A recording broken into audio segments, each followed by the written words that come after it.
Més de 4.000 estudiants del Camp de Tarragona i les Terres de l'Ebre han iniciat aquest dimarts 9 de juny les proves d'accés a la universitat. Del total d'alumnes inscrits, 3.924 provenen de batxillerat, mentre que 511 són estudiants de cicles formatius de grau superior.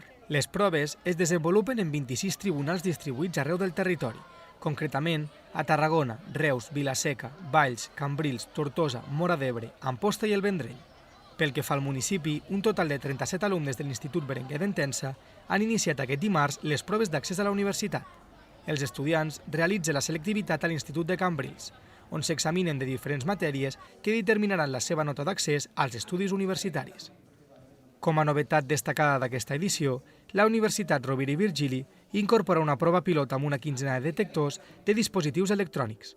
Aquesta mesura busca reforçar el control durant els exàmens i prevenir possibles irregularitats relacionades amb l'ús de telèfons mòbils o altres aparells tecnològics. Les paus s'allargaran durant diversos dies i determinaran una part important de la nota d'accés dels estudiants a la universitat.